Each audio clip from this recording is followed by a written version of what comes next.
Hi, I'm Vince Weston, and this is my final on my cartoon Deformed group build entry, which is the Corsica Fighter, the F4U. The instructions actually say it's from 1942 to 1945. One quick thing though, small memory gag. I finally finished a spray can, and I was gifted with a nearly clear marble. Of course, I had to open the can. Please make sure you depressurize before you open the can. But, Kenny, I got one. Okay, so here we go.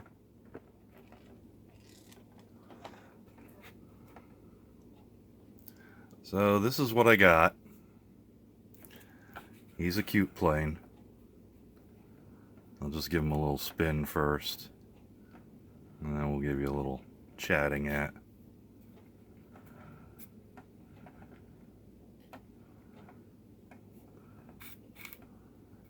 All in all, it was a great build.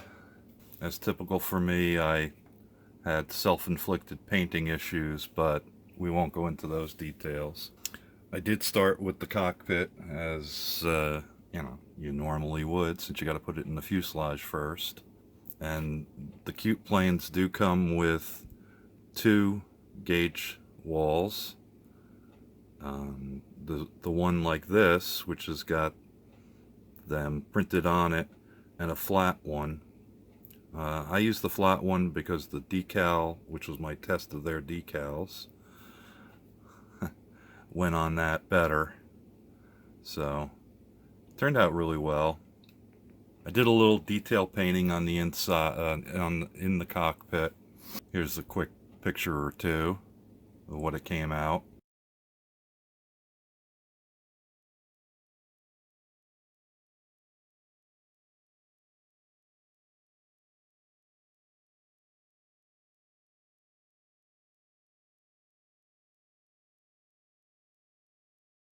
Then, of course, moved on to. I basically did a lot of sub-assemblies with this, like I would do with any other plane. I did the fuselage, I did the wings, and then I started putting those together, and then I did my painting of the 3 colors that I picked. So I used craft acrylics on this one. The bottom is this apple barrel granite gray. It has a tendency to be a little blue. It looked closer to what the color was, the Tamiya color that they suggest. So that's why I used that. The other one they suggest light blue. Sorry, Elvira. She's hanging out in the background. And I decided to use this Americana ocean blue for my light blue. It's also on the tail. And then for the dark blue or navy blue, I actually used Ceramcoat Select Navy Blue. I kind of like this, but it's got its issues. It's kind of really thick and goopy and stringy. But that's the 3 colors I used. I used a Tester's interior green on the cockpit, a little flat black and a little red to give it a little more detail. Some of the self-inflicted, and my expectation was that this would happen. I broke off the pitot tube up here, so I just stretched. It was long gone. I don't know where I broke it off or anything. So I stretched a piece of the sprue and made my own. Put that on later after I got all the painting done because I knew I'd break it off. I did actually put this antenna in place. The one in the back is molded in. and that one actually broke off about, I don't know, 3 minutes before I finished the build. So I super glued that back in place, and you can't quite see it because I've got the cockpit open, but that's okay, it's there. The canopy itself, I had kind of planned, since it was a two-part canopy, that I wanted it to be open, you know, like the plane's ready to go. So I wound up snapping or cutting off the pins on the front. I left the one in the back because it kind of raises it up nicely, and I just put a little tacky glue, Eileen's tacky glue, to hold it in place. That's actually still drying. So I got my open cockpit, like the pilot's getting ready to take off. Let's see. The decals were really great, actually, and I advise them highly above the stickers, which are here. Let's see if we can get too much glare in there. One of the reasons I say that is because the fuselage decals here are one piece. On the stickers, you have to arrange these individual rising suns and there's the number 29, and there's the Air Force emblem. It's not actually Air Force, it's probably supposed to be Marines or Navy, but anyway, that would have been a nightmare to get that all in that little spot and keep it all lined up. A little salvo set on the decals made them snuggle down really well, so I'm glad I went that route instead of trying to get those tiny little rising suns into some sort of order like that, since there should be 5 on each side. I painted it as if it has been a used aircraft. There's some chips, and there's some streaking, and there's all sorts of nasty stuff. I'm hoping the canopy stays on. I used actually that granite gray as the wash, and I put some scrapes with aluminum and some chips with the tester's aluminum. So I also painted the manufacturer emblems on the propeller. It's just some red in an oval shape and a little couple of dots of white that I stuck on there.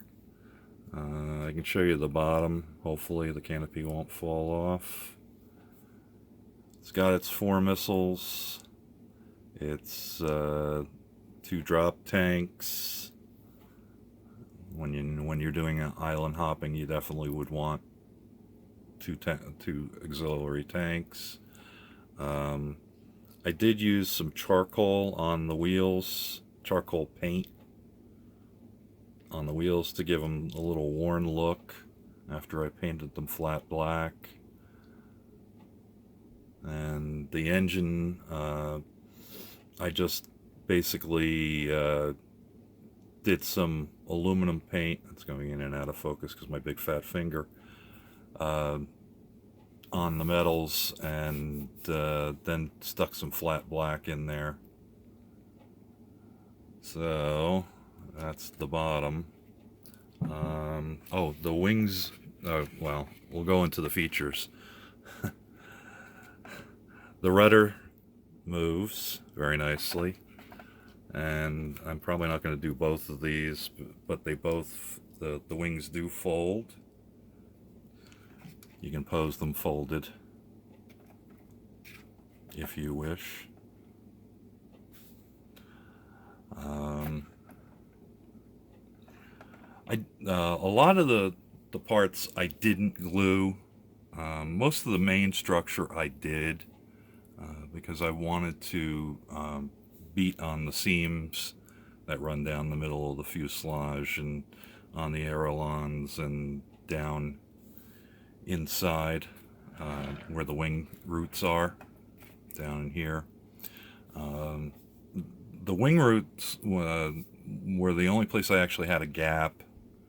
I know I had it in place, pressed in place at one point when I was test fitting, and it was perfect, but when I went and glued them on, I don't know, maybe I didn't press hard enough, or I was too scared to press too hard. So I had a little gap, and I used a little acrylic putty in there and filled the gap, so it's looking pretty decent. Let's see, what other ridiculousness about this plane? Oh, the one thing I did stray on the bottom from the directions, they said to paint the whole bottom gray, and I saw some reference pictures of Corsairs from that time period, and the outer wings were actually painted the light blue, and it wasn't all gray. So I decided to do that when I painted them. It's chipped, it's scuffed, it's a little beat up, but she still flies well, and she'll take down any of those dang zeros that are out there. Alright, so we'll give you one more spin around at a little bit closer angle.